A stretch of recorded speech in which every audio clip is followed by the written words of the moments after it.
y bienvenido a la reunión anual de los socios de la iniciativa 20 por 20. Mi nombre es Mary Gronkowitz y soy miembro del equipo de la iniciativa para la restauración mundial en WRI.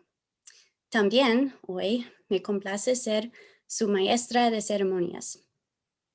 Es un gran placer de estar aquí con todos ustedes para compartir y discutir los avances realizados en el movimiento de restauración de bosques y paisajes en América Latina y el Caribe. Hoy, el primer día de la reunión, exploramos las políticas públicas para la restauración a través de 3 paneles, incluyendo una conversación ministerial. Antes de empezar, tenemos algunas notitas logísticas sobre el uso de la plataforma Whova y el flujo del evento. Este evento incluye paneles en inglés, español y portugués. Si desean la traducción simultánea, hagan clic en el botón Interpretación y seleccionen su idioma preferido. Si comprenden los 3, pueden seleccionar Apagado para escuchar el idioma original. I'll repeat that one more time in English in case you missed it. This event will have panels in English, Spanish, and Portuguese. If you would like to make use of simultaneous translation, please click the interpretation button at the bottom of your screen and select your preferred language. If you understand all 3, you can select off to hear the floor language. También, por favor, envíen todas sus preguntas y comentarios directamente en Zoom utilizando el botón Preguntas y Respuestas. Para más información sobre la plataforma Whova, consulten la guía de usuario a la izquierda de la pantalla de Whova. Finalmente, pueden unirse a la conversación en Twitter usando hashtag Initiative20by20 en sus mensajes. Ahora les presento a mi colega Walter Vergara, el coordinador de la iniciativa 20 por 20, para compartir unas palabras de bienvenida y comenzar oficialmente la reunión. Walter. Muchas gracias, Mary, y bienvenidos a todos. Buenos días. Bienvenidos a la reunión anual de la iniciativa 20 por 20. Mi nombre es Walter Vergara y gerencio la Secretaría de la iniciativa. El movimiento de restauración en nuestra región antecede a la década de restauración y al énfasis actual de la Convención Macro de Cambio Climático. La iniciativa fue lanzada en la COP20 en Lima en diciembre del 2014 con el objetivo de cambiar la dinámica de degradación del suelo en la región con una meta de intervención en 20 millones de hectáreas para el 2020. Esta meta fue superada. Es un testamento a los esfuerzos de más de 100 socios activos en la iniciativa, incluyendo 18 gobiernos y 24 socios de inversión. Este nivel de actividad económica refleja convicción en la costo-eficiencia de la restauración y conservación en nuestra región. Las metas fueron actualizadas en la COP25 en Madrid, consignadas en una declaración liderada por la presidenta de la COP, la ministra Carolina Schmidt. Y ahora reflejan la intención de intervenir 50 millones de hectáreas para el 2030, incluyendo 30 millones de hectáreas en los comunicados al Acuerdo de París, con una visión de llegar a 250 millones de hectáreas a final de siglo. Pero evitar la degradación de nuestros suelos como una acción climática es apenas el inicio de la historia. Conservar y restaurar hace más que eso. Nuestra región es megadiversa, muchas especies de importancia global residen en ella, pero de acuerdo a un estudio de WWF, los índices de pérdida de diversidad en la región son los más altos del mundo. Como dice Enrique Ortiz, del Andes Amazon Fund, hay muchas áreas de riqueza biológica extraordinaria en la región que aún requieren de un régimen de protección urgente. Estamos muy orgullosos de la participación de socios enfocados en la recuperación de la biodiversidad, como FUNBIO, The Alliance for Zero Extinction, ABC, South Pole, ISA, Southern Wings, entre otros. Estos socios y otros empujan la iniciativa a ser más ambiciosa en el área de biodiversidad. Igualmente, América Latina es cada vez más relevante para el balance global de alimentos. De acuerdo al Banco Mundial, nuestros países son el origen del 13% del comercio global de alimentos y fibras, y esta participación está en aumento. La recuperación de tierra agrícola degradada es esencial para que la creciente demanda de alimentos no revierta en pérdida de capital natural, conforme a los propósitos de la Cumbre de Alimentos de las Naciones Unidas, en la cual la iniciativa está cooperando. Las actividades en agroforestería, silvopasturas y de protección de pastizales apuntan a esto. Igualmente, la restauración genera empleo en nuestros campos, trae capital y fortalece las comunidades locales. La recuperación de la actividad económica post-COVID puede acelerarse con inversiones en restauración. Un ejemplo es la alianza suscrita por la iniciativa con el sector agrícola en Colombia y en la cual estamos avanzando con el concurso de Tercer Planeta. Restauración y conservación juegan igualmente un papel crítico como medida de adaptación. Y en esto la iniciativa está apoyando, en asocio con CATIL, esfuerzos en Costa Rica, Belice, Guatemala, Honduras y Colombia, usando este tipo de medidas para enfrentar las intensificaciones de eventos extremos del clima y los impactos en el suministro de agua y energía. Restauración y conservación benefician el suministro de agua. Estos son los propósitos conjuntos de la iniciativa. Y en estos propósitos, los socios han reportado intervenciones en 21.5 millones de hectáreas en más de 135 proyectos. Los invito a leer sobre estos proyectos en nuestro portal. Hay historias como el proyecto de restauración ecológica más extenso en las Américas, en el Valle del Chacabuco, en Chile, por Conservación Patagónica. El corredor de conservación más ambicioso en la región, en la provincia de Santa Cruz, en Bolivia, con el apoyo del Andes Amazon Fund. Los proyectos Red Plus, combinando conservación y restauración en Perú y Guatemala, apoyados por Mirova.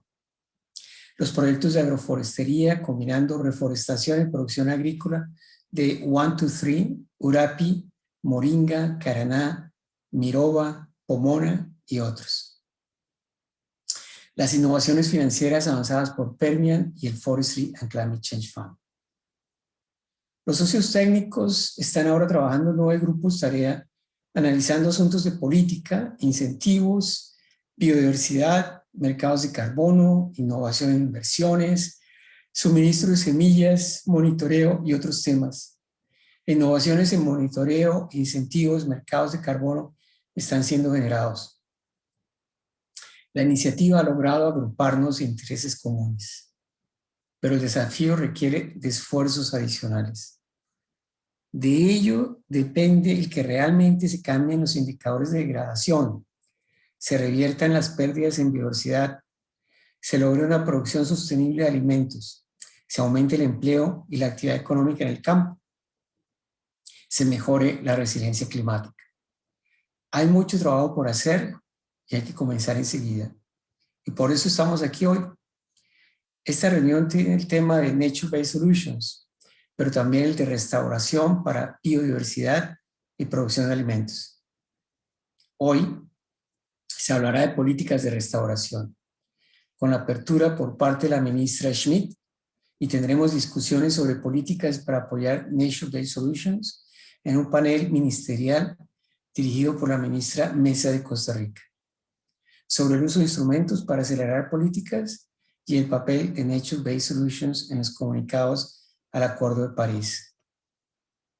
Mañana se tocarán asuntos técnicos, luego de la apertura por Joao Campari de la Cumbre de Alimentos, y paneles sobre cómo garantizar el suministro de semillas, cómo promover la biodiversidad, cómo asegurar la participación de las comunidades locales y un panel sobre avances en Brasil.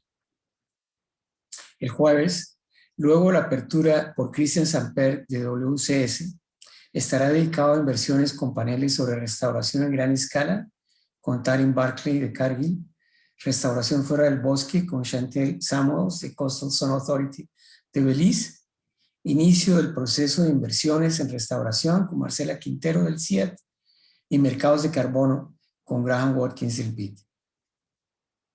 El jueves finalizaremos con los reconocimientos a proyectos y programas. Son 3 días que nos ayudarán a definir y mejorar estrategias e intervenciones para lograr nuestras nuevas metas. Pero antes de seguir, quiero en un minuto recordar a nuestros amigos, el ministro Paul Ockis de Nicaragua y John Topping, presidente del Climate Institute, quienes nos dejaron este año. Para ellos, un pequeño homenaje.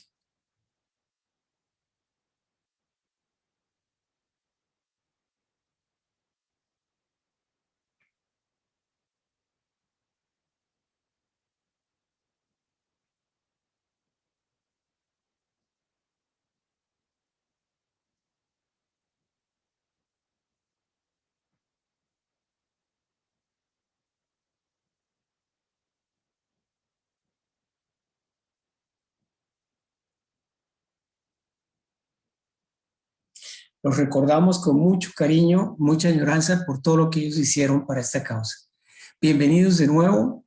Y ahora me gustaría confirmar la presencia de la ministra Schmidt. Si alguien me puede confirmar que ella está en línea.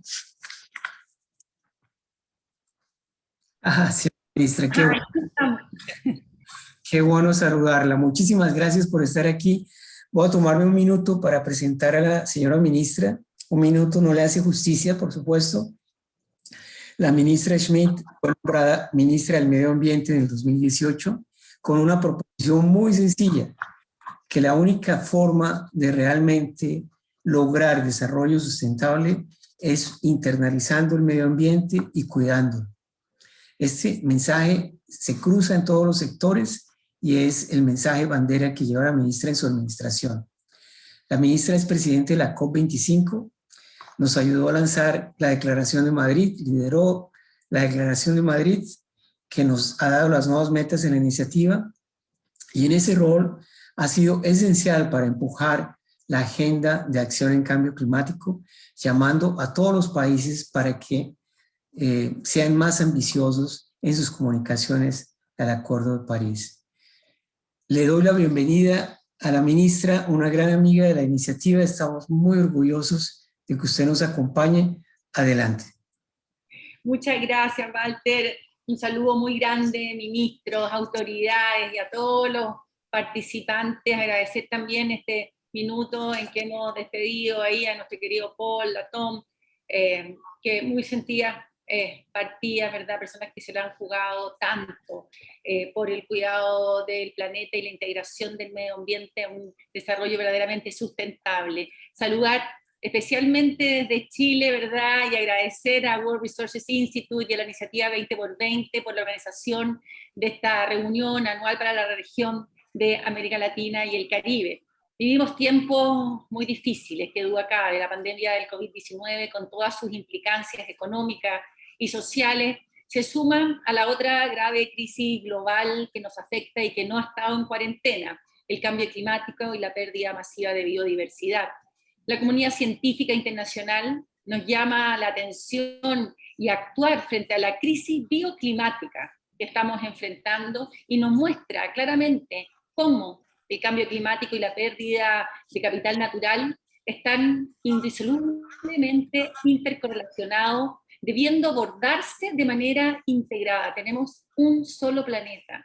No podemos tener, ¿verdad?, y seguir teniendo agendas que no están unidas hacia el mismo objetivo.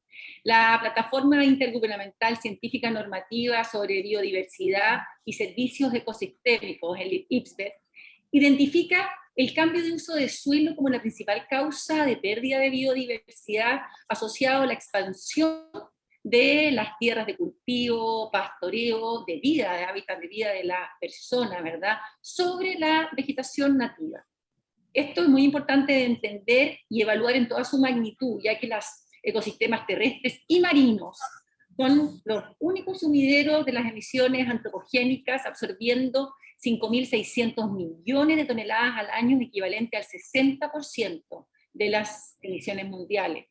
Como comunidad internacional nos hemos demorado mucho en darles el debido resguardo a nuestros ecosistemas, producto de lo cual hoy el 75% de la superficie terrestre ha sufrido alteraciones considerables. El 66% de la superficie oceánica está experimentando los efectos acumulativos y el 85% de la superficie de los humedales mundiales ya se ha perdido. Latinoamérica y el Caribe no escapa, desgraciadamente, a esta tendencia donde el uso del suelo dado origen a la mayoría de las emisiones de gases de efecto invernadero en la región.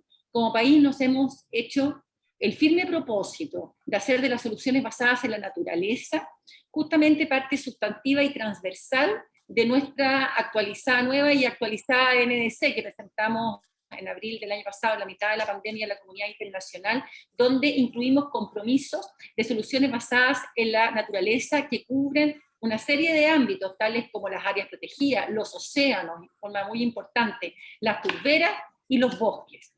Quiero destacar especialmente nuestro compromiso de restauración que establece que este año 2021 contaremos con un plan nacional de restauración a escala paisaje, que además hemos elaborado de manera participativa y que considera la incorporación de 1 millón de hectáreas de paisajes a procesos de restauración en el año 2030, priorizando justamente aquellos que tienen mayor vulnerabilidad social, económica y ambiental.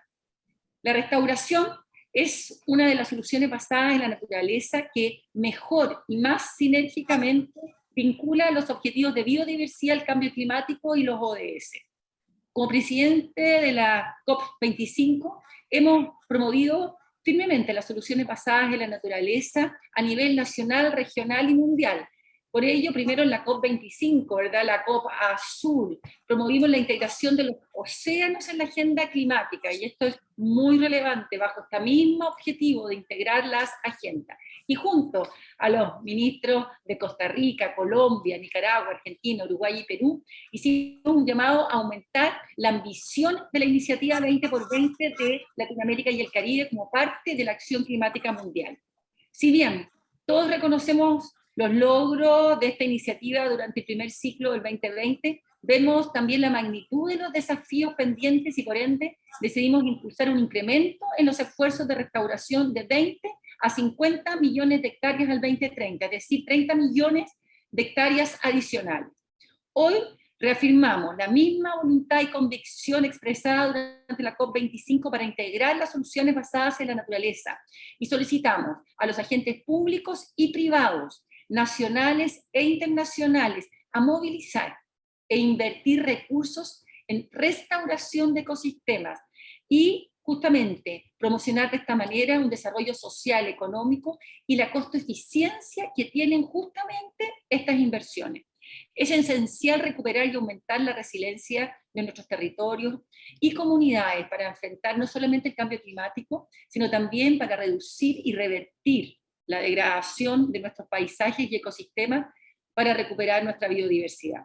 La restauración tiene todo el potencial para ser fuente de reactivación económica de las economías locales y nacionales, y además aportar a mejorar la calidad de vida y el bienestar de las personas. Debemos ser muy proactivos y no dejar pasar justamente esta oportunidad para que las soluciones basadas en la naturaleza y la restauración sean más virtuosos, ¿verdad? Y forma esencial de la recuperación de los territorios y la resiliencia que estos tienen para las comunidades.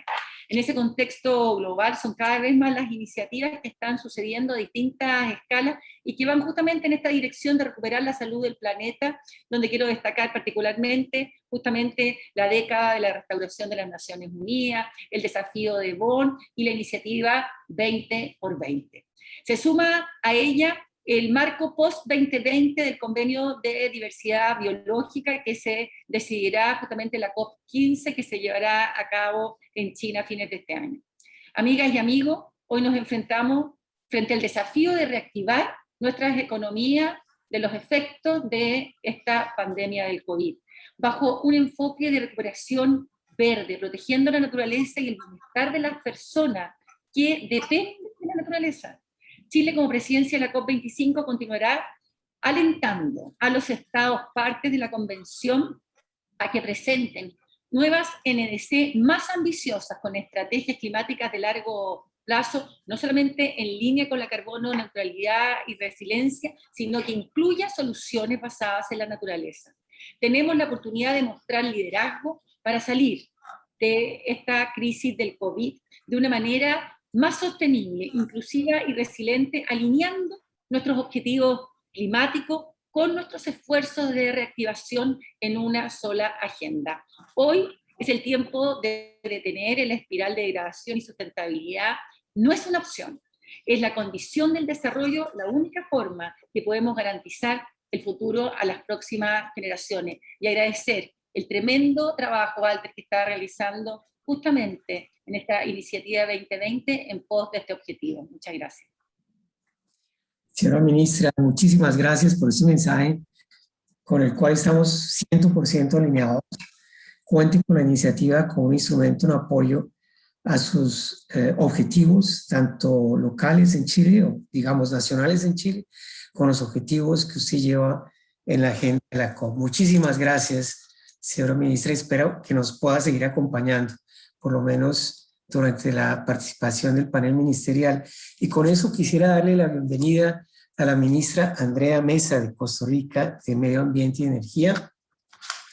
La ministra Mesa, también un líder a nivel mundial en estos temas, es una experta en desarrollo sustentable con más de 20 años de experiencia formulando políticas públicas y ejecutando proyectos. Ha trabajado en más de 15 países latinoamericanos en proyectos multidisciplinarios financiados por agencias multilaterales y nacionales. Estamos también igualmente muy orgullosos de la asociación con Costa Rica, con la ministra Mesa Murillo, con la perspectiva de seguir trabajando con ustedes en Costa Rica, no solamente la agenda nacional, sino la agenda mundial de restauración y conservación. Bienvenida, señora ministra, adelante.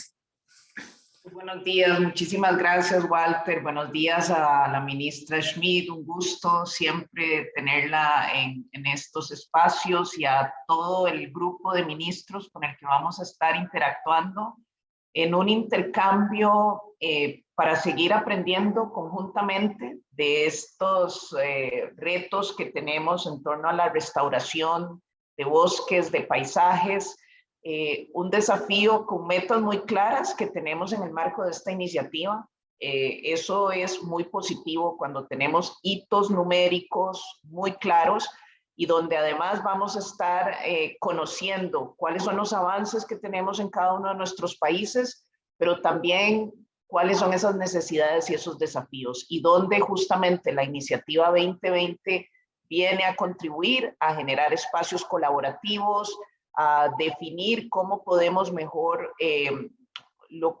atender y colocar recursos. Yo quisiera nada más iniciar con una breve reflexión, el tema de este enfoque integrado o sistémico efectivamente para atender las distintas crisis.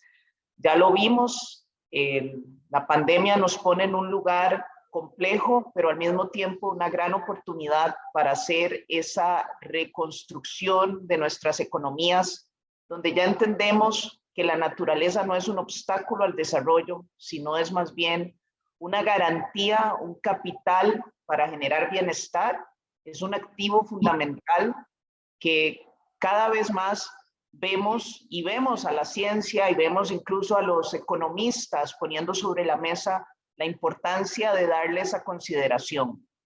Antes lo veíamos como esa barrera, hoy lo entendemos como un medio fundamental para hacer esa transformación de nuestras economías y para generar riqueza y bienestar. Y los datos y la evidencia la tenemos en muchísimos de nuestros contextos, indudablemente.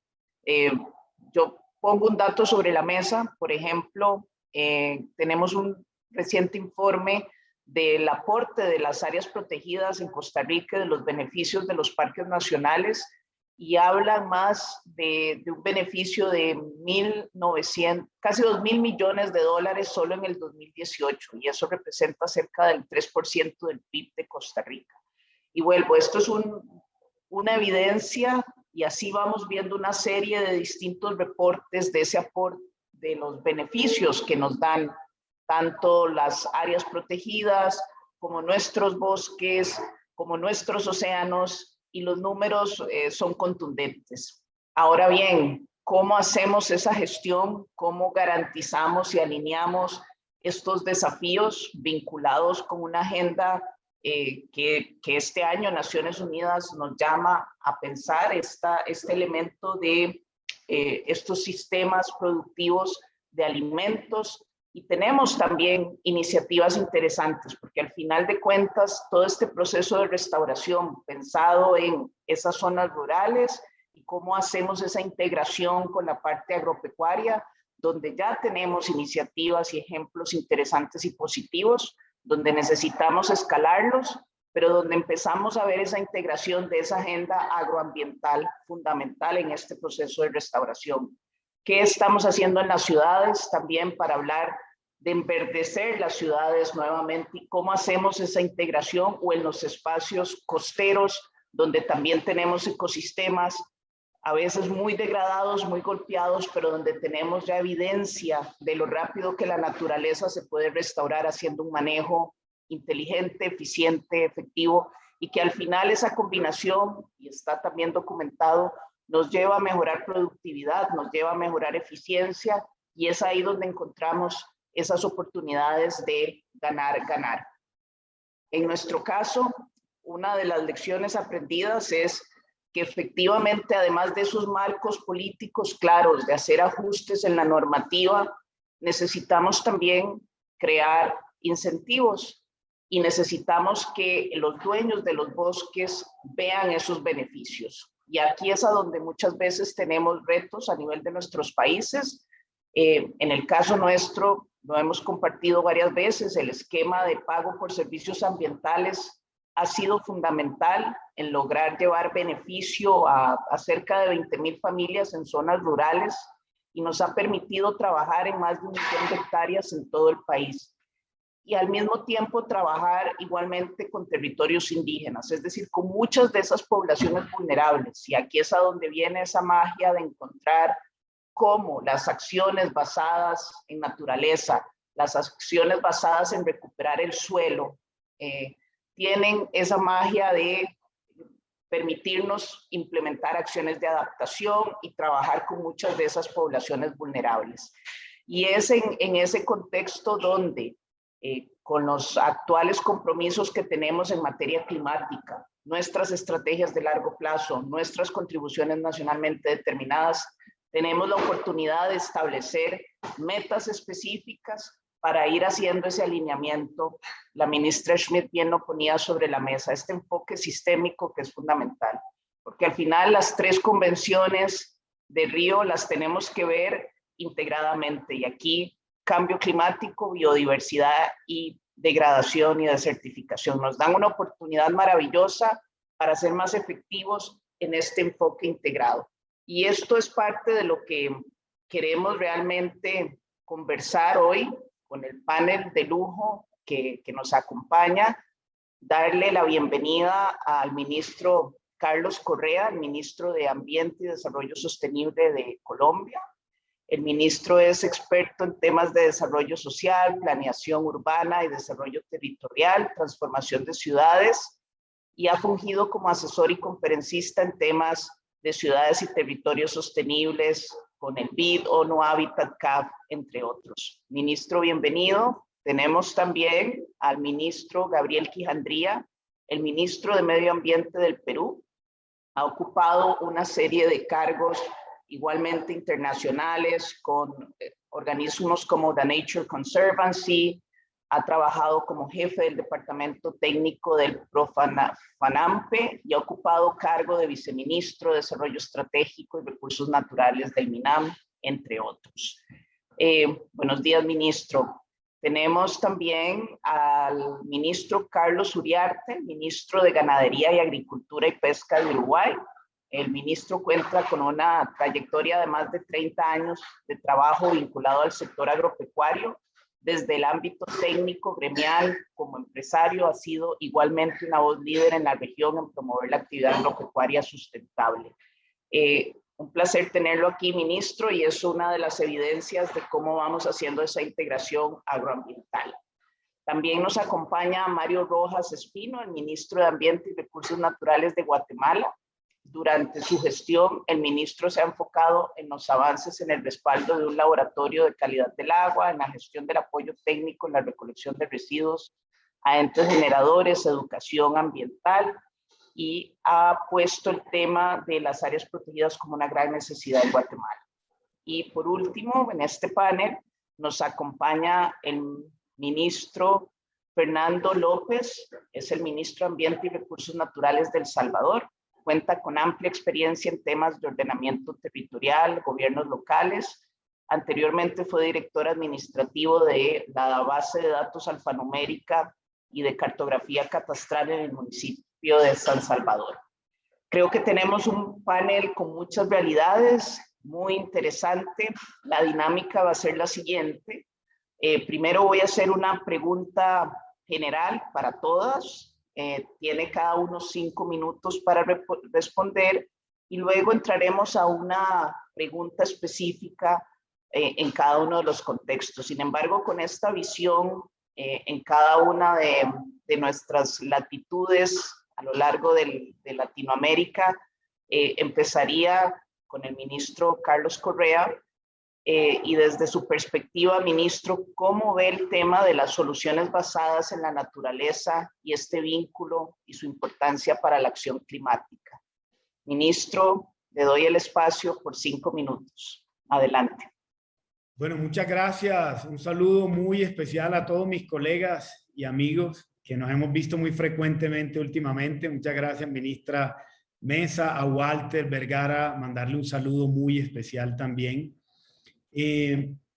Bueno, yo creo que hoy, desde el año 2020, hemos venido teniendo un cambio importante en muchos temas que nos unen a todos los países. Uno de ellos, por supuesto, es la pandemia, el COVID, que desde el año 2020 creo que logró tener un lenguaje universal.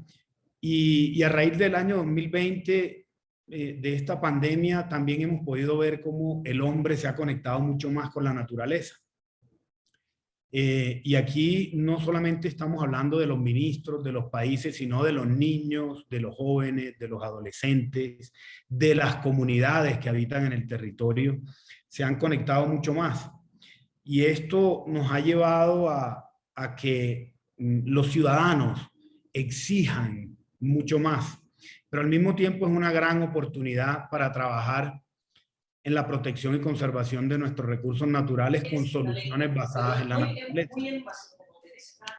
Particularmente, ministra y colegas, tuvimos un caso que les contaba en una de las reuniones que tuvimos esta semana, y me gusta mucho contarlo porque es un caso práctico de qué es una solución basada en la naturaleza y cómo debemos incrementar nuestras inversiones en eso. Y fue el caso del huracán Iota en San Andrés y Providencia. Les contaba hace unos días que el 80% de la isla fue devastada, las viviendas, la infraestructura, y que de ese 80% de toda esa infraestructura, la que menos sufrió y la que pudimos salvar y las personas que pudieron tener menos impacto eran las que estaban en los bordes de los manglares. Y esto pues nos ha servido para enseñarle a la isla, a los isleños y a las personas que viven ahí, de la importancia de los recursos naturales, de la naturaleza en temas como la adaptación al cambio climático. Ellos le dicen a los manglares los héroes del Iota. Los héroes del Iota porque todas las personas que estaban ahí detrás de los manglares tuvieron un menor impacto. Y es por eso que ahora nosotros, dentro de algunas de las acciones que estamos haciendo, está, por ejemplo, la protección y la siembra de manglares. Estamos construyendo viveros para sembrar manglares en toda la costa pacífica y la costa atlántica. Y escuchaba a la ministra Andrea hablando al principio de temas como soluciones, temas como pago por servicios ambientales, contratos de conservación, incentivando los negocios verdes, también alrededor de nuestros bosques sobre todo. Entonces, las soluciones basadas en la naturaleza tienen que ser vistas no solamente como temas de protección y conservación, sino también van a ser parte de la reactivación económica de nuestros países, sobre todo nuestros países que tienen tanto bosque. Colombia tiene el 52% de nuestro territorio está cubierto por bosques. Y de ese 52%, el 60% está en la Amazonía colombiana, donde hemos tenido el mayor impacto de la deforestación en los últimos años. El 2017 fue el año de mayor deforestación en Colombia. Hemos venido decreciendo, hemos venido mejorando un 19%, un 20%. Este año esperamos superar un 30%, pero al mismo tiempo que llegamos al territorio a frenar la deforestación, tenemos que trabajar de la mano con las comunidades. ¿En qué? En soluciones basadas en la naturaleza para poder recuperar esos ecosistemas. Entonces, ¿cómo lo estamos haciendo? Proyectos de restauración, contratos de conservación natural, negocios verdes y un componente muy importante que creo que mi colega Gabriel, Quijandría y ustedes me han escuchado mucho, que es la educación ambiental. Si no logramos tener un componente de educación ambiental transversal a todas estas acciones, no vamos a poder trascender en estas futuras generaciones, porque nosotros como Estado podemos llegar allá. Por ejemplo, nosotros tenemos en este momento una meta de 10.000 contratos de conservación con incentivos de pago por servicios ambientales a más de 30.000 familias. Ya tenemos alrededor de 3.180 negocios verdes certificados, reconocidos por el Ministerio. Estamos en un programa masivo de siembra de 180 millones de árboles, donde el 80% de esto va a ser en la Amazonía colombiana. Pero si no tenemos el componente de educación, no vamos a poder sembrar esa semilla para que esto siga en los próximos gobiernos. Que no sea solamente de un gobierno, sino de las futuras generaciones. Por ejemplo, en Colombia tenemos 3.400 viveros viveros censados en todo el territorio. Nuestra meta es el próximo año dejar el doble, duplicar la capacidad de viveros. ¿Para qué? Para que el próximo gobierno tenga una capacidad de seguir sembrando, seguir restaurando, mucho más de lo que nosotros estamos haciendo ahora, porque va a tener muchas más capacidades. Entonces, creo que hoy las soluciones basadas en la naturaleza se convierten en acciones muy importantes de gobierno, pero sobre todo de la mano con las comunidades en temas como seguridad alimentaria, que veo al ministro de Agricultura, Pesca y Ganadería de Uruguay, al doctor Urriarte. Seguridad alimentaria, adaptación y riesgo. Son como los tres sectores en los que debemos trabajar en soluciones basadas en la naturaleza. Nosotros tenemos dos grandes proyectos. Uno de ellos fue el que les contaba del huracán Iota, y el otro son 9.000 hectáreas de manglares en la zona de Cispatá, en el norte de Colombia, que es el primer proyecto certificado de carbono azul, ya certificado por Berra hace un mes.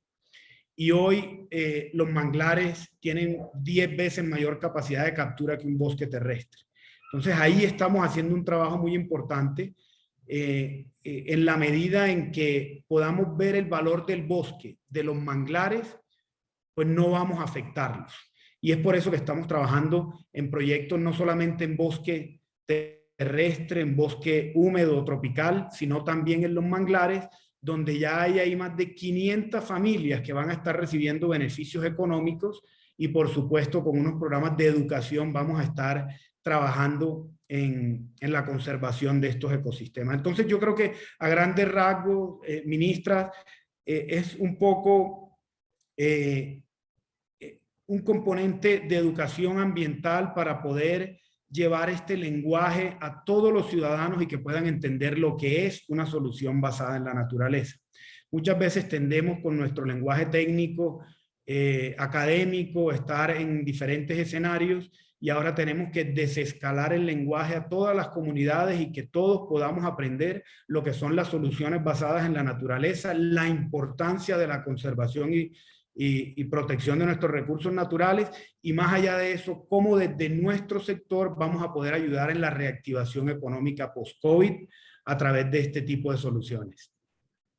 Muchas gracias. Muchísimas gracias, ministro. Y la verdad, la historia esta de los manglares como los héroes del Biotto es maravillosa. Yo creo que así podemos ir rescatando una serie de historias claras donde efectivamente vemos el impacto real de la naturaleza como infraestructura natural, que esa es una de sus funciones, ¿no? Y donde vemos uno de esos servicios ecosistémicos muy claros a lo largo de nuestra región y que son fundamentales en ese proceso efectivamente de educación ambiental para ese acercamiento. Ahora le paso la palabra a mi amigo Gabriel Quijandría, el ministro de Perú, para escuchar sus reflexiones. Gabriel. Muchas gracias, querida Andrea. Muchísimas gracias a PWRI por la invitación para acompañarlos en este panel conformado por figuras tan importantes, amigos y amigas cercanos con los cuales compartimos metas y sueños, creo, respecto de cómo lograr que la variable ambiental, que la mirada respecto del tema de sostenibilidad ambiental esté claramente impresa en la respuesta que tenemos que tener los gobiernos, los estados, las sociedades de la región frente a una pandemia, frente a una situación crítica que tiene un determinante ambiental y que por tanto requiere que en la respuesta el ambiente esté en el centro. O sea, el ambiente no puede ser puesto de lado simplemente como algo adicional que tiene que ir, o sea, y que es secundario, no sé, pues a los bonos o a los incentivos económicos, sino que más bien estos tienen que ambientalizarse, estos tienen que enverdecerse para poder generar una situación distinta a la que nos trajo al punto en el cual estamos, ¿no? Donde básicamente lo que, como podemos identificar, o la causa inicial o embrionaria de la situación que hemos venido enfrentando desde el año anterior a nivel mundial, es básicamente una expresión de la relación disfuncional que hemos estado estableciendo con la naturaleza. Y creo que en ese sentido, el despliegue de la capacidad que hay en América Latina de la naturaleza, la fuerza de la naturaleza, que en este continente, que en esta región es sumamente poderosa, creo que tiene que ser un elemento fundamental. Y ahí todo el tema de la apuesta por la restauración de los ecosistemas y la restauración de la capacidad de ellos para generar esto que se llaman ahora las contribuciones de la naturaleza es fundamental. Nosotros en el Perú estamos en un esfuerzo buscando convertir, lograr que se entienda que un medio ambiente sano es un bien público tan importante como la seguridad, como la salud, como la educación, ¿no? Y por tanto, tiene que ser manejado, tiene que ser entendido como un objeto de inversión pública. Igual que cuando yo adquiero material, digamos, pues, bombas lacrimógenas para la policía, que no entro en una discusión sobre el análisis costo-beneficio, ¿no? Sino que simplemente, o sea, digo, hay un tema superior que tiene que ver con el bien común que está detrás de estas adquisiciones, ¿no? Que tiene que ser aplicado de manera similar al tema ambiental. O sea, no es un tema que debe entrar en una lógica simplemente de, oye, a ver, me rinde, ¿cuánto me rinde ¿no? económicamente? Sino, o sea, también tiene que estar ese tema, pero no puede ser que simplemente porque no conseguimos un rendimiento, o no se puede calcular un rendimiento claro, no vayamos en esas inversiones, ¿no? En ese sentido, quiero destacar algunos de los temas que venimos avanzando desde el país, ¿no? Por ejemplo, igual que en el caso colombiano, como señalaba el ministro Correa, la deforestación en el ámbito amazónico es una fuente importante de perturbación para nosotros. Es nuestra principal fuente de gases de efecto invernadero. Cerca del 45% de nuestras emisiones vienen por pérdida de bosques. Nosotros estamos en un ritmo de pérdida de alrededor de 120.000 hectáreas aproximadamente. ¿no? Una pérdida promedio, que en el año 2020, por el repliegue, digamos, que hemos tenido, se ha aumentado. Hemos tenido una tasa de deforestación más alta, o sea, muy alta respecto de lo que veníamos teniendo en los 3 años anteriores, donde habíamos tenido reducciones pequeñas, pero reducciones al fin y al cabo, ¿no? Y hemos retrocedido un poco, y entonces parte del esfuerzo que estamos queriendo impulsar desde el gobierno es retomar esa capacidad de respuesta, o sea, volver a reducir la deforestación, o tener la capacidad de reducir los incentivos para la deforestación, tomando en cuenta además que, y esto a veces se olvida un poco cuando uno está en una ciudad como Lima, que es una ciudad de características particulares, ¿no? Desértica, el 60% del territorio del país está cubierto de bosques en el Perú, y eso a veces lo perdemos un poco de vista desde aquí. Y en esa línea, está todo el despliegue vinculado a las soluciones basadas en la naturaleza se ha reflejado, por ejemplo, en nuestras NDC, ¿no? Donde tenemos 19 medidas de adaptación que están en la lógica de soluciones basadas en la naturaleza. Hay otros 14 medidas de mitigación que también están un poco en esa lógica y que responden a esto que también señalaba el ministro Correa de la lógica de la infraestructura natural, ¿no? La lógica de la infraestructura natural como complementaria a las inversiones necesarias que se tienen que hacer todavía pues en infraestructura gris, pero que pueden darle más sostenibilidad, pueden alargar el tiempo de vida de esta infraestructura y hacerla más eficiente en términos del delivery, de los servicios, ¿no? que tienen que prestar. Esto ha sido reconocido, por ejemplo, la Comisión Global de Adaptación nos ha reconocido al Perú como un país de vanguardia. Hace un mes y medio aproximadamente hemos estado inaugurando las acciones de un proyecto de recuperación de unos humedales altoandinos en una de las cabeceras de cuenca que abastece a la ciudad de Lima, ¿no? Con la utilización de un mecanismo de retribución por servicios ecosistémicos, con la empresa proveedora de agua para la ciudad de Lima, que es una ciudad de 10 millones de habitantes, en el cual estamos logrando poder tener algunas demostraciones concretas de cómo intervenciones como estas de recuperación de la capacidad de los ecosistemas de proveer contribuciones pueden ayudar a cerrar brechas de desarrollo, ¿no? A asegurar agua en cantidad y calidad suficientes para una ciudad como Lima. Esto también, esta lógica también de las soluciones basadas en la naturaleza se ha visto claramente reflejada en los lineamientos que están detrás de la Ley Marco de Cambio Climático, donde los enfoques de gestión integral del cambio climático, vinculando adaptación y mitigación, están muy presentes, donde el papel de los ecosistemas también está muy claramente establecido, y eso también está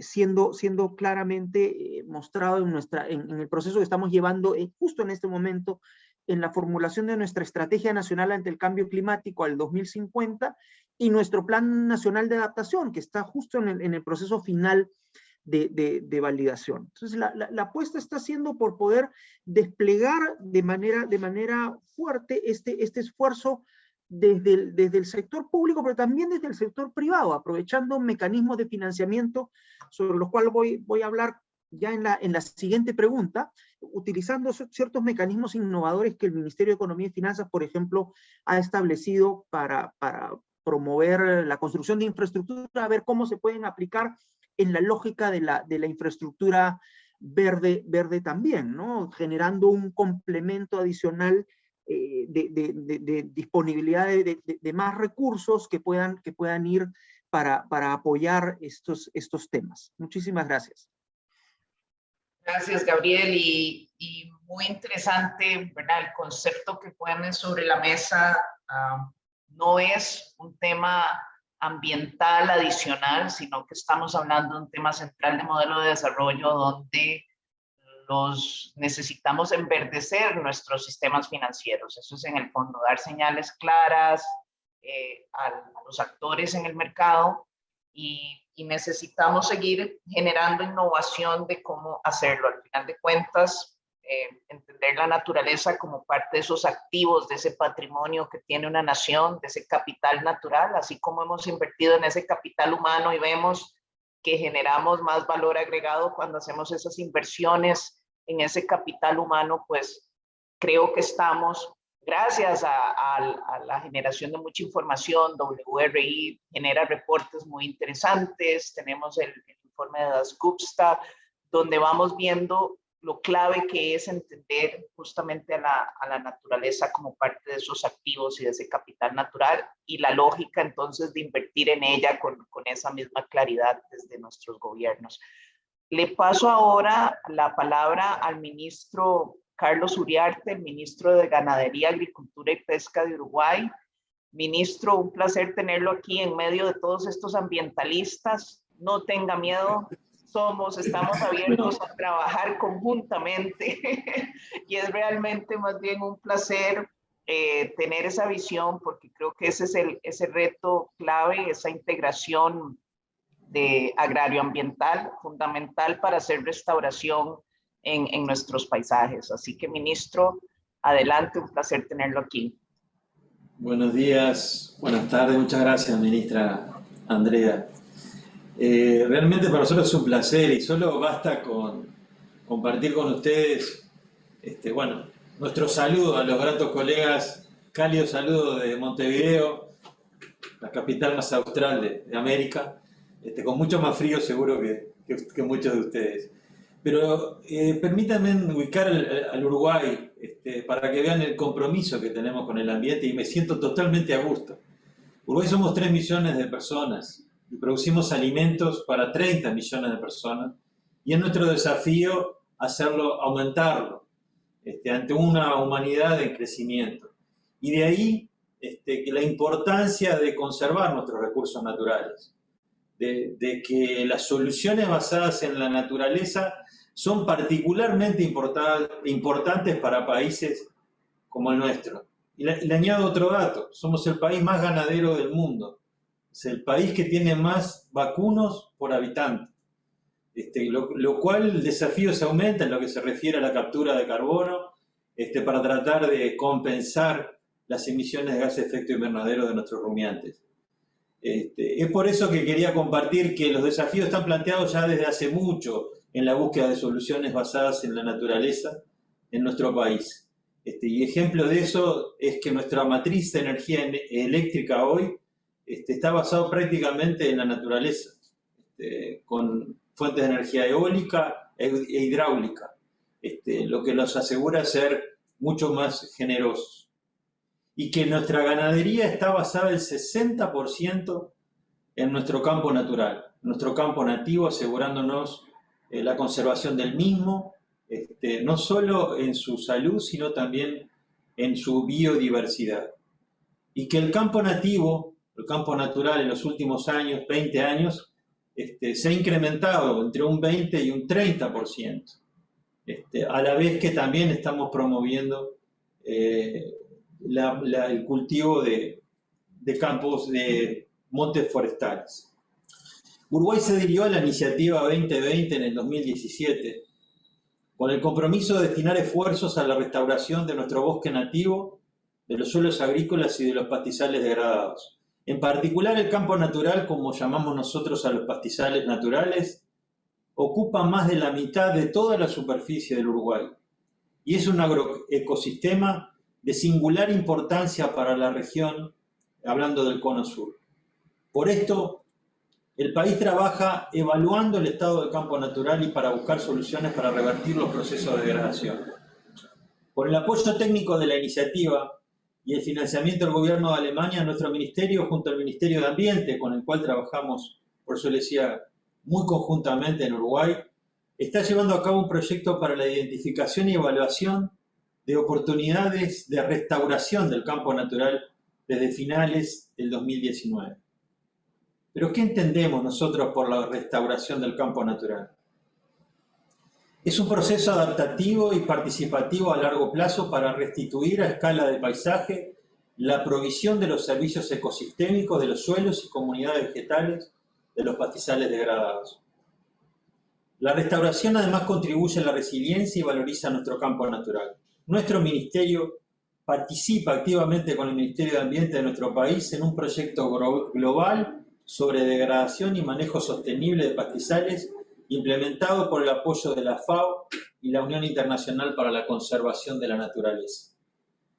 En el marco de este proyecto, en el 2020 se publicó un informe que es el estado del campo natural en el Uruguay. Existen más de 9 proyectos hoy que están con el objetivo de realmente determinar datos objetivos en lo que se refiere al balance de carbono, tanto de las emisiones como de la captura del mismo, para poder basarnos en datos concretos nuestros que nos permitan corregir defectos y potenciar virtudes.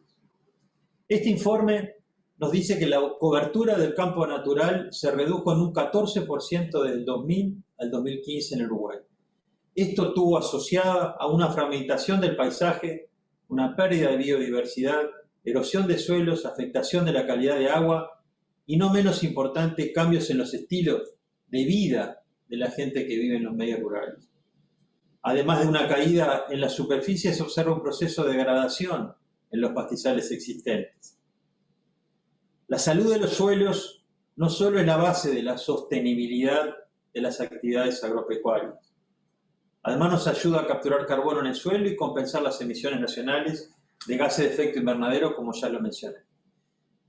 Prevenir los procesos de erosión asociados a la agricultura a través de la presentación obligatoria de los planes de uso y manejo de suelos es una de las medidas exitosas que nuestro país ha implementado en los últimos tiempos. En Uruguay no se puede hacer agricultura si no tienen un plan de uso y manejo de los suelos autorizado por nuestro ministerio. Y somos bastante rigurosos en su seguimiento. El bosque nativo es también un ecosistema asociado al campo natural que es de fundamental importancia por su aporte en el secuestro de carbono y el mantenimiento de la biodiversidad. Por esto, nuestra ley forestal establece la prohibición del corte de monte nativo y además se formuló una estrategia nacional para el manejo del mismo.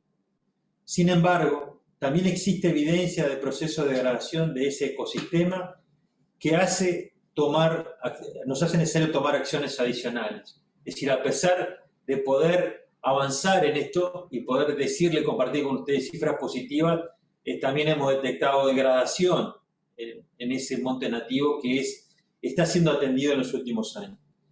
Es por esto que en Uruguay estamos comprometidos con la conservación y regeneración del campo natural, del bosque nativo y de los suelos agrícolas.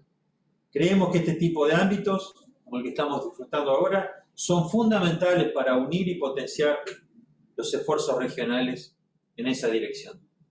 Muchísimas gracias y nuevamente muy contento de estar compartido y por lo menos participarlos de esto que estamos haciendo, de este pequeño país que pretendemos alimentar al mundo, al menos con nuestra cuotita de aporte. Muchas gracias.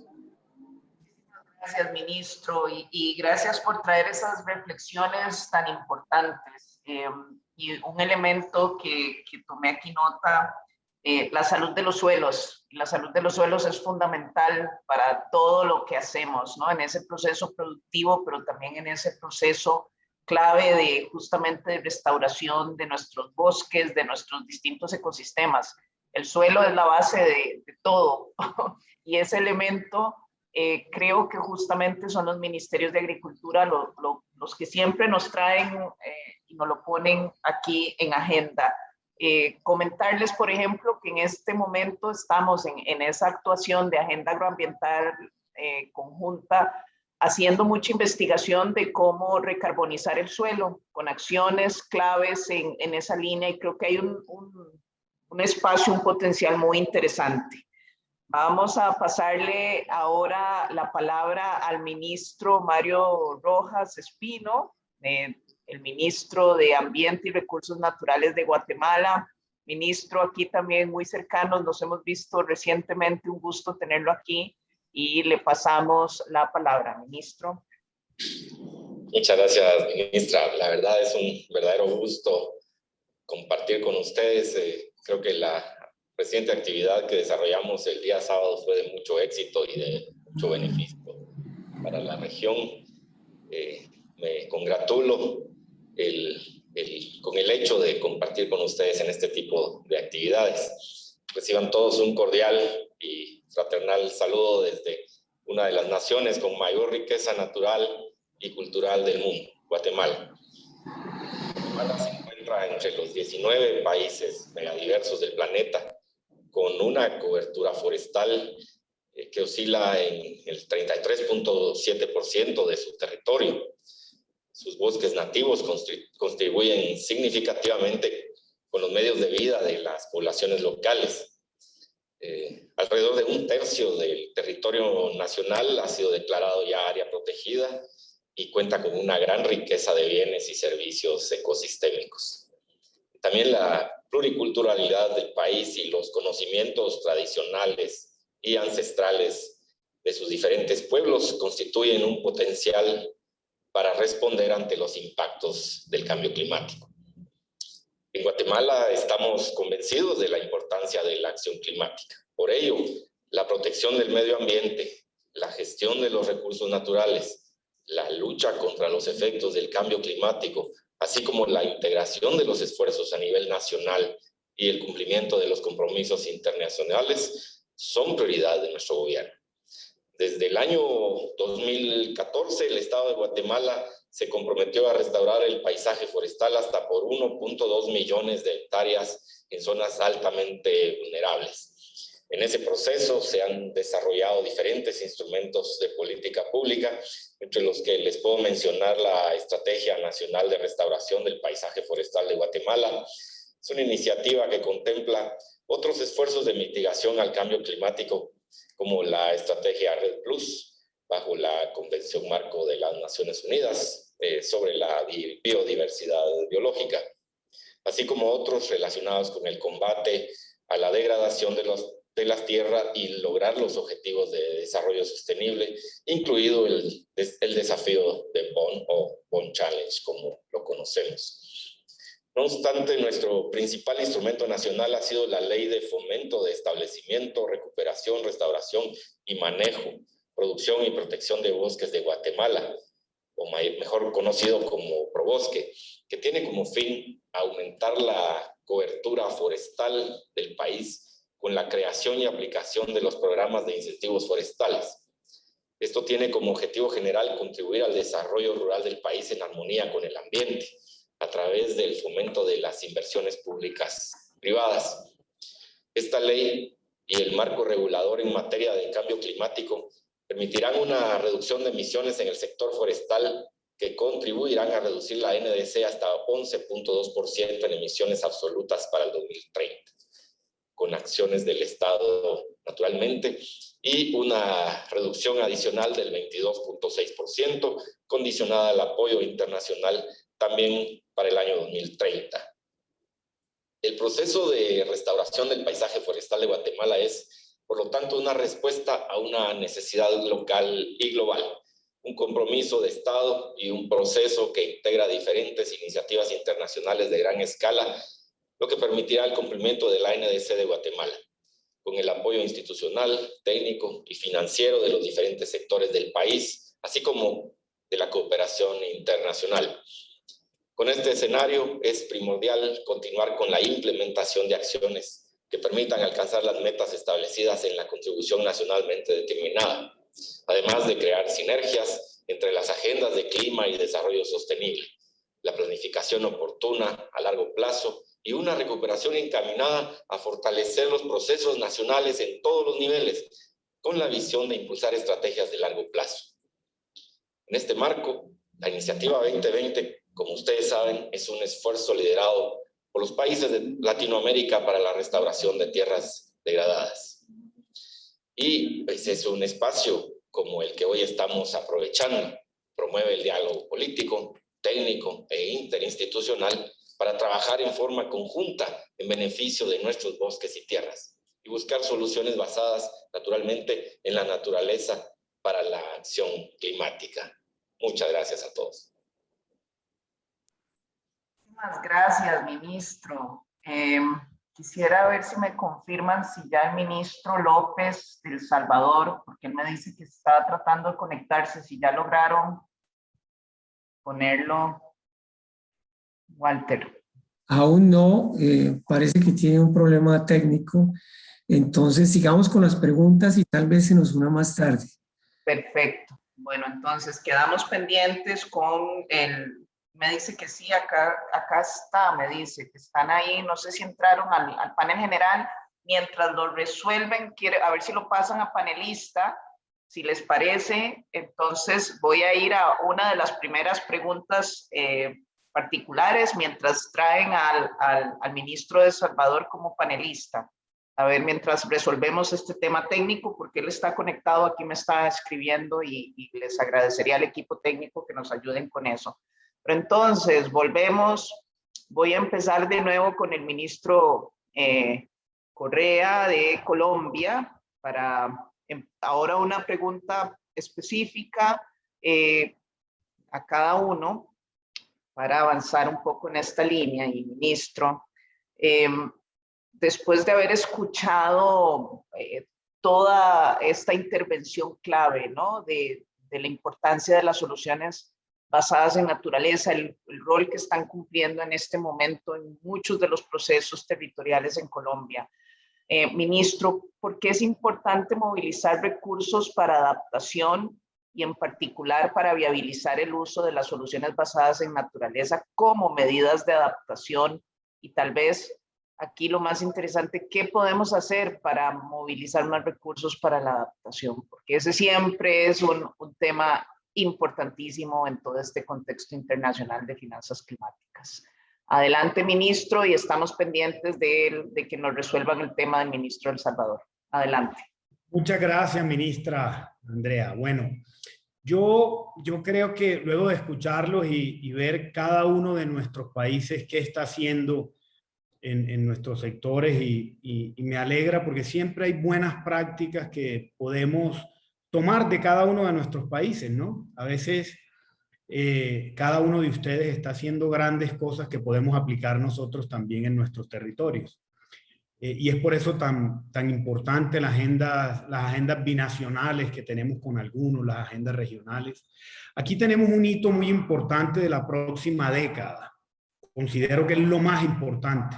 Y son las NDC, las contribuciones y el compromiso que hemos hecho en el marco del Acuerdo de París y que actualizamos en diciembre del año 2020. Particularmente en Colombia, nuestro compromiso es del 51% en la reducción de emisiones de gases de efecto invernadero al año 2030. También tenemos una meta muy importante que es cero deforestación al año 2030. Y apenas es la mitad del camino para llegar al año 2050 como un país carbono neutral.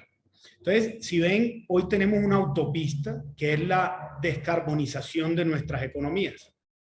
El ministro Quijandría decía ahora algo y es que el 45% de sus emisiones están generadas por la deforestación. Es algo muy similar a nosotros. Nosotros también el 45% de la emisión está generada por la deforestación. Entonces ahí tenemos un primer punto y ahí tenemos que trabajar muchísimo en las soluciones basadas en la naturaleza que nos referíamos ahora.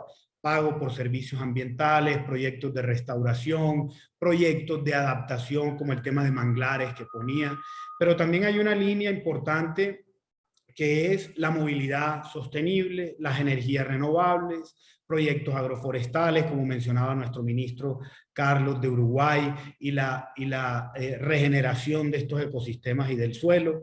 Entonces, pero el camino ya está marcado con una meta y que es un norte claro y es reducción de emisiones de gases de efecto invernadero y la descarbonización. Ahora bien, toda esta cantidad de acciones que tenemos de adaptación y de mitigación necesitan una financiación. porque nosotros nos vamos de nuestros gobiernos en 1 año, 2 años, algunos meses, y lo más importante es que esto pueda quedar como un legado y necesita fuentes de financiación para poder seguir en ese camino. Si no, de lo contrario, pues no vamos a poder llegar. ¿Qué estamos haciendo en Colombia? Hoy uno de los retos importantes es la maduración del mercado de bonos de carbono. Si bien ya nosotros en Colombia tenemos un mercado voluntario de bonos de carbono, estamos estructurando una plataforma mucho más robusta, sistemas de información, una plataforma financiera para poder estar a final de año casi que en la bolsa de valores y poder reglamentar el mercado voluntario mucho más estructurado y también el mercado de cupos transables entre empresas y poder atraer más inversión extranjera al país y poder tener mayores recursos de financiación. También tenemos que movilizar muchísimo más la cooperación internacional. No puedo quejarme, Colombia ha tenido grandes aliados, Reino Unido, Alemania, Noruega, entre otros, con los que estamos trabajando y tenemos recursos importantes del BID ahora, que también ha puesto unos recursos importantes, pero en la medida en que podamos ir alineados con esa meta de mediano y largo plazo de reducción de emisiones y descarbonización, vamos a poder traer más recursos a nuestras economías para poder invertir en soluciones basadas en la naturaleza y sobre todo en proyectos de adaptación. Ya es una realidad, la crisis climática es una realidad, lo estamos viviendo con fenómenos climáticos, lo estamos viviendo con huracanes, lo estamos viviendo con cambios abruptos en el clima y por supuesto eso se ve reflejado, nuestro ministro de Uruguay lo dirá, en la producción de alimentos. Por eso siempre me refiero a adaptación, a seguridad alimentaria y a mitigación, ¿sí? Que son las soluciones basadas en la naturaleza. Entonces creo que este es el camino. Tenemos que movilizar recursos de cooperación internacional. La reunión, ministra Andrea, que tuvimos con los ministros de Hacienda la semana es muy importante y es un nuevo modelo de presupuesto de los países para poder financiar estas soluciones, no solamente basadas en la naturaleza, sino soluciones de acción climática, soluciones de reducción de emisiones en todos los sectores y que no sea solamente nuestro sector de medio ambiente. Y, por supuesto, generar incentivos y desincentivos a algunas actividades. Desincentivos, por ejemplo, al uso de plásticos de un solo uso, incentivos a las soluciones basadas en la naturaleza y este tipo de acciones que puedan ayudar a acelerar la reducción de emisiones y la protección de nuestros ecosistemas. Muchas gracias, Andrea. Gracias, ministro Correa, muchas gracias por esa intervención. Logramos ya que el ministro López de El Salvador ya esté aquí. Muchas gracias y disculpas por los inconvenientes técnicos, ministro. Lo importante es que ya está aquí con nosotros. Le daría el espacio para esa primera reflexión general de la importancia de las soluciones basadas en naturaleza en este contexto climático y luego ya entraríamos a las preguntas específicas donde tenemos que después ir acotando un poco las intervenciones de cada uno para poder cerrar en tiempo. Ministro López, adelante. Gracias, señora ministra, señores ministros de Latinoamérica. Bueno, la verdad que todas las intervenciones han abarcado los temas que nos conciernen. Las soluciones basadas en la naturaleza para nosotros en Centroamérica no son una opción, son una necesidad. Somos una zona muy afectada por diferentes eventos climáticos. Primero, el año pasado tuvimos al principio, la época lluviosa, 2 huracanes y al final de la misma, en el mes de noviembre, también 2 huracanes con una semana de diferencia que trajeron muchísimas consecuencias en las naciones vecinas. Esto para nosotros es sumamente importante. También somos una zona altamente sísmica. Estamos en medio de 2 placas tectónicas, por lo tanto, tenemos muchísima actividad sísmica. También, pues tenemos muchísimos volcanes, tenemos actividad volcánica. ¿Por qué menciono todo esto y por qué es importante relacionarlo con las soluciones básicas de la naturaleza? Porque somos un país sumamente vulnerable. Entonces, todos estos fenómenos climáticos combinados con los fenómenos geológicos nos pueden traer deslizamientos de tierra, pueden traer diferentes catástrofes que pueden evitarse con el rescate, con la restauración de los ecosistemas. Entonces, nosotros somos líderes en este momento a nivel regional en los sistemas de alerta temprana. Nosotros creemos que la información que se genere en este tipo de, en nuestro centro de monitoreo y en toda la red que tenemos a nivel nacional puede salvar vidas. Es importante también mencionar que estamos trabajando como nación para llevar nuestra producción eléctrica a 100% renovable. Actualmente pues estamos en un 70% generando energía renovable. Eso es sumamente importante. Entonces al final pues yo creo que con los sistemas de alerta temprana, con el trabajo articulado que se hace como gobierno, pues vamos a combatir este fenómeno de la vulnerabilidad que tenemos, que puede venir en varios ejes. Primero pues inundaciones, deslizamientos de tierra, y hemos tenido pues diferentes catástrofes en nuestras naciones. Entonces, la verdad, alguien mencionó algo muy importante y es el sistema también de incentivos y desincentivos. Creo que es hora de que todos los sectores se involucren. Tenemos que involucrarnos nosotros como gobierno, pero también es importante la participación del sector privado, la participación de la academia en este tipo de diálogo. Entonces, más adelante, pues vamos a hablar de los planes y todo lo que estamos haciendo aquí en El Salvador, pero yo me quedaría por ahí resaltando la importancia de los sistemas de alerta temprana para lograr, pues, mejorar las condiciones de nuestro territorio. Gracias. Gracias, ministro, por esa reflexión y me encantó esa frase: las soluciones basadas en naturaleza no son una opción, son una necesidad. Lo tomamos, lo rescatamos porque efectivamente creo que estamos justamente viendo cómo logramos hacer esa integración además en nuestros distintos planes de política pública. Voy entonces a la pregunta específica para el ministro Quijandría y va un poco en esa línea. ¿Cómo logramos que se integren las soluciones basadas en naturaleza en estos planes de inversión pública? ¿Qué son esas claves? ¿Cuáles son esos puntos de entrada? ¿Qué son esos ajustes a nivel de nuestros marcos regulatorios y de política pública para hacer que nuestros planes de inversión pública los consideren? Gabriel. Muchas gracias, ministra.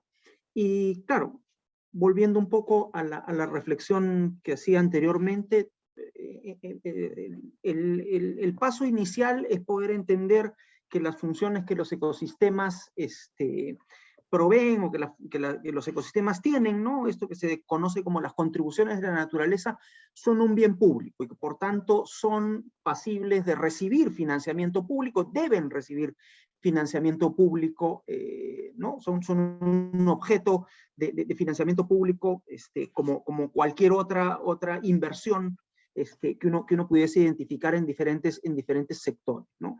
Y en esa línea nosotros hemos venido trabajando primero, o sea, en una serie de pasos. En primer lugar, determinar la brecha. O sea, ¿cuál es la brecha que necesitamos atender en términos específicamente de la degradación de los ecosistemas, o la pérdida de ecosistemas que está generando a su vez una pérdida de estas contribuciones de la naturaleza y por tanto, digamos, el universo potencial de inversión que tendríamos que cubrir para atender eso. Y en el caso nuestro, nosotros hemos podido determinar una brecha de alrededor de 4 millones de hectáreas que tienen algunos niveles diferentes niveles de degradación asociados a diferentes presiones que han ocurrido.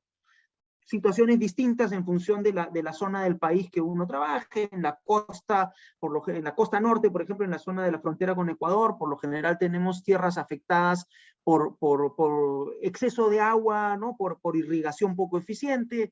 En la sierra tenemos problemas de erosión, de erosión, digamos, pues por la pendiente. Tenemos problemas también de desertificación por aridización de algunas zonas y bueno, en el ámbito amazónico, todo lo que está asociado a la degradación de bosques. Y por tanto, necesitamos definir paquetes en trabajo muy cercano con los gobiernos regionales, ¿no? Y con las municipalidades, con los gobiernos locales, porque no hay una receta única para todas las realidades que tiene el país, ¿no? Y los problemas que tenemos en las diferentes zonas y en los diferentes tipos de ecosistemas en los cuales habría que trabajar. Posteriormente a esto se ha venido trabajando muy de cerca con el Ministerio de Economía y Finanzas en la definición, primero de lineamientos y después de guías concretas que permitan a los funcionarios del Ministerio de Economía decodificar la demanda que viene de las regiones y que viene de las municipalidades para el financiamiento de estos proyectos de infraestructura natural. O sea, ¿cómo entiendo yo este pedido que está viniendo de un gobierno regional o de una municipalidad de hacer inversiones en reforestación o hacer inversiones, por ejemplo, en determinadas prácticas, en recuperación de terrazas, por ejemplo, cómo inversiones en la lógica de la infraestructura natural, ¿no? Y cómo se calculan los beneficios y cómo se incluyen en esta formulación de estos proyectos, ¿no? En eso se ha venido trabajando muy fuerte. Se ha hecho un siguiente paso que es cómo introducir esta lógica también en los programas presupuestales por resultados que se manejan desde el Ministerio de Finanzas para poder premiar, por ejemplo, el adelanto que hacen ciertas regiones en tomar acción y poder reconocérselos en estos presupuestos, en este mecanismo de presupuesto por resultados, ¿no? Hemos trabajado todo el tema de la identificación de categorías o taxonomía de inversiones públicas en los temas de recuperación de servicios ecosistémicos, con un énfasis inicial en el tema hídrico y en el tema forestal, ¿no? Que son los más aparentes, los más sencillos de presentar, ¿no? Estamos trabajando también en todo el despliegue de esto que señalaba yo, de los mecanismos de retribución por servicios ecosistémicos, con un esfuerzo grande con las empresas prestadoras de servicios de saneamiento. Ahí, por ejemplo, el regulador de los servicios de saneamiento ha ayudado mucho generando una fórmula sencilla que las empresas prestadoras de servicios de saneamiento incorporan en su plan maestro de gestión, ¿no? El plan con el cual construyen su tarifa y o sea, no tienen que pensar demasiado cómo la incluyen, sino que ya viene en una fórmula dada por el regulador, lo cual ha facilitado mucho la adopción de esta práctica o de esta lógica del pago por servicio ambiental, ¿no? Del mecanismo de retribución por servicio ecosistémico en la tarifa que cobran las empresas de provisión de servicios de saneamiento, ¿no? En paralelo hemos trabajado también, por ejemplo, estamos trabajando también con comunidades nativas, comunidades de pueblos indígenas, con los cuales estamos trabajando estas transferencias directas condicionadas, o sea, incentivos financieros por compromisos de conservación. En el caso, tenemos este Programa Nacional de Conservación de Bosques que ha llegado a cubrir alrededor de 3 millones de hectáreas con casi 300 comunidades nativas en el ámbito amazónico, a las cuales se les entrega un incentivo durante 5 años contra unos compromisos de conservación, que ha sido un tema bastante exitoso, digamos, y es bastante pedido por las comunidades en diferentes zonas del país. Y en paralelo a esto, lo que señalaba también anteriormente, el tema del sector privado con los mecanismos innovadores como las obras por impuestos, ¿no? Que es este adelanto del impuesto a la renta que los privados pueden poner, los privados ayudan a formular un proyecto contra un presupuesto que tiene una entidad pública. Muchas gracias. Gracias, ministro. Y creo que, bueno, el tema nos da para profundizar un evento por horas. Es muy interesante y mucha innovación en lo que está haciendo Perú en este sentido. Le pediría a los 3 ministros en las siguientes preguntas si podemos hacer la reflexión en 3 minutos para poder cerrar en el tiempo estimado. Le doy el espacio ahora al ministro Uriarte de Uruguay para que nos profundice un poco más cuáles son esas acciones que se están llevando a cabo en la restauración de los campos degradados, ¿no? ¿Qué son esas prácticas concretas que se están haciendo, ministro? Bueno, Quisiera en primer lugar, y un poco lo que recién comentaba el ministro Gabriel Quijandría de Perú, acerca de la diversidad que ellos lo viven como país, un país muy grande. Pero hay diferentes situaciones que tienen que tener diferentes aproximaciones.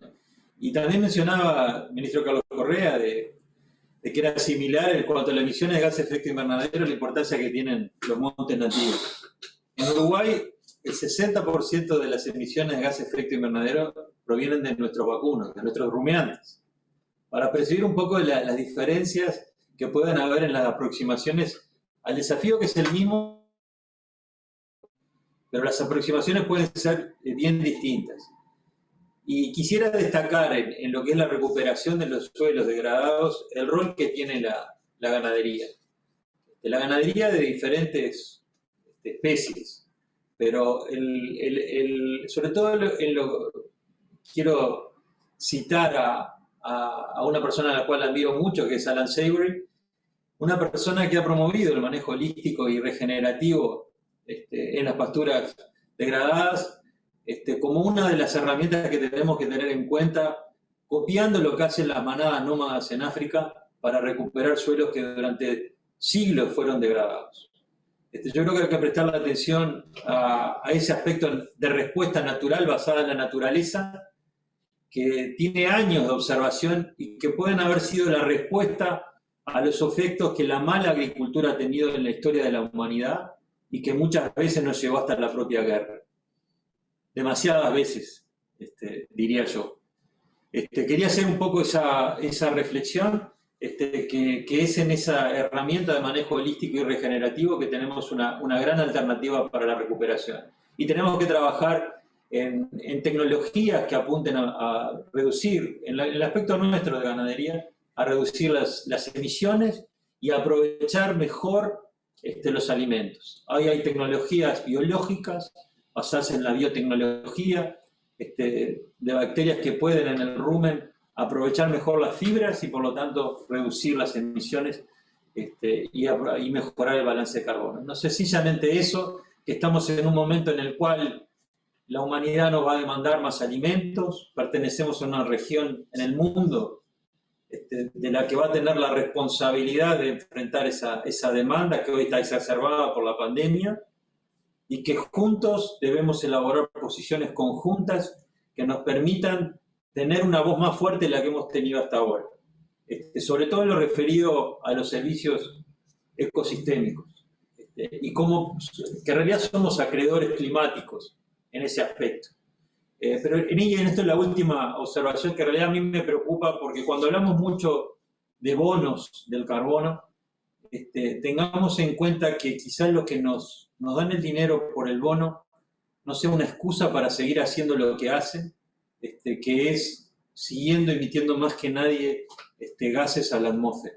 Seamos particularmente cuidadosos de aquellos que nos dan el bono o nos pagan por los servicios ecosistémicos, que ellos no continúen haciendo el daño que están haciendo, porque si no, no hay solución.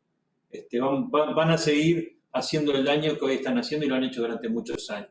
Sencillamente esa observación, y esto último es parte de una preocupación personal que el tema tiene conmigo. Muchísimas gracias por el espacio. Esa reflexión muy relevante. Los mercados de carbono tienen que ser un medio para alcanzar la globalidad de las metas climáticas, ¿no? No son un fin en sí mismo, y eso es fundamental entenderlo desde esa perspectiva. Gracias por esa reflexión.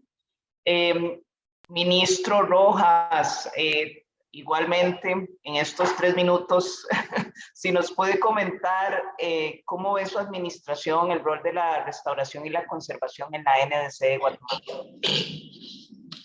Muchas gracias, ministra. Como mencionaba en la intervención anterior, con la creación y aplicación de los programas de incentivos forestales, se está contribuyendo principalmente al desarrollo rural del país. Y ello se está haciendo a través de la promoción y fomento de las inversiones y alianzas público-privadas. Obviamente, todas estas acciones se están haciendo con el respaldo de la ley Probosque y con la participación activa del Instituto Nacional de Bosques. Además, se hacen esfuerzos de mitigación al cambio climático, particularmente los relacionados con el combate a la degradación de las tierras, sin descuidar las acciones enfocadas a aprovechar de forma responsable los bienes y servicios ecosistémicos y la biodiversidad biológica con la que contamos. Con relación puntual a nuestros NDCs, actualmente el país se encuentra en un proceso de actualización. Este se hace de manera participativa con los principales actores e instituciones implicadas. La incorporación de metas asociadas al sector de recursos forestales, ecosistemas y áreas protegidas es parte fundamental de las mismas, lo cual implica compromisos formales y que puedan ser monitoreados para preservar los recursos naturales. Considerando que estos sectores son una prioridad nacional por su contribución tanto para adaptación y mitigación al cambio climático, el cumplimiento de las metas internacionales lo consideramos como un tema de interés nacional. Y como se me pidió ser un poco resumido, pues yo me detendría ahí, ministra. Muchísimas gracias. Gracias, ministro, y gracias por tomar esta consideración de tiempo. Le damos ahora el espacio al ministro Fernando López de El Salvador para conocer un poco más de los planes que tiene El Salvador para implementar los compromisos que están en la NDC y especialmente estos vinculados, ¿no?, con los temas de soluciones basadas en naturaleza. Ministro. Gracias, señora ministra.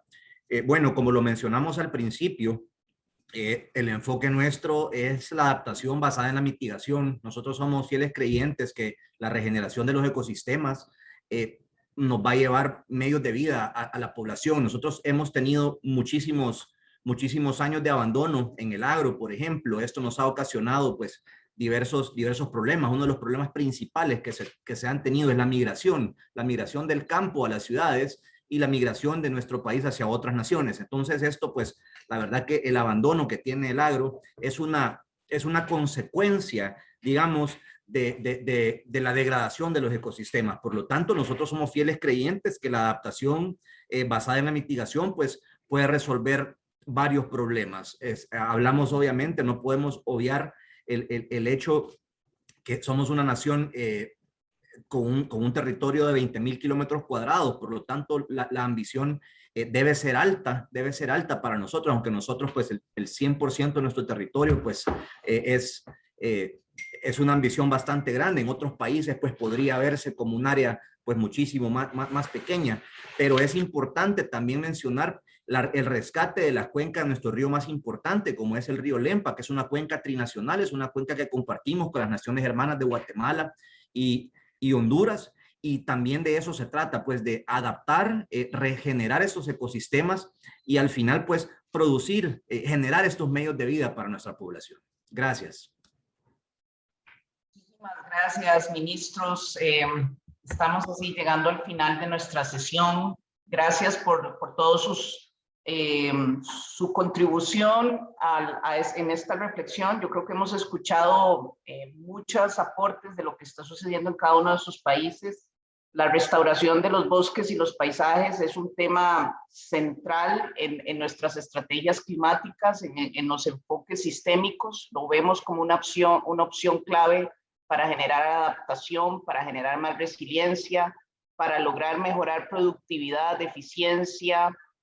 Tenemos muchos desafíos, pero vamos viendo opciones claras de cómo lograr que nuestros sistemas de inversión pública lo consideren. Hay taxonomías, hay una serie de consideraciones para facilitar esa movilización de recursos públicos, pero necesitamos mejorar como la comprensión en torno a las soluciones basadas en naturaleza. Un concepto muy abstracto, dijo el ministro Correa, y con opciones claves de que vea a nuestra ciudadanía los beneficios tangibles y comunicar mejor, pues tenemos una oportunidad de lograr esas metas tan complejas. Centroamérica, un continente y una región muy vulnerable, muy degradada y con mucho espacio para avanzar en esa restauración. Nos ponían los dos ministros aquí ese tema, levantando visibilizando la importancia y la importancia también de la salud de los suelos, decía el ministro Uriarte. muchas ideas, mucha información para el proceso. Gracias a WRI, al equipo, a Mary, a Walter, les pasamos entonces ya la batuta para continuar con la actividad, y gracias en seguir con la iniciativa 2020 en los años que quedan. Adelante, Walter y Mary. Bueno, simplemente un agradecimiento, señor ministro Correa, ministro Uriarte, ministro López Rojas, ministra Schmidt, ministro Quijandría, muchísimas gracias. Contamos con ustedes. Ustedes son el eje central de la iniciativa, ministra Mesa, todos ustedes. Y cuenten con la iniciativa, con un instrumento para ayudarles en sus políticas públicas. Muchísimas gracias. Le paso la voz a Mary para despedir el panel. Muchas gracias, ministra Mesa, y gracias a todos los ministros por su participación. Como dijo Walter, su fuerte liderazgo y su compromiso son tan importantes al progreso y crecimiento del movimiento de restauración en la región. Ahora tomamos un descanso de 25 minutos, pero regresamos al mediodía para nuestra próxima sesión sobre el acelerador de políticas de restauración en América Latina. No olviden unirse a la conversación en Twitter usando hashtag Initiative 20 by 20 y nos vemos pronto. Gracias.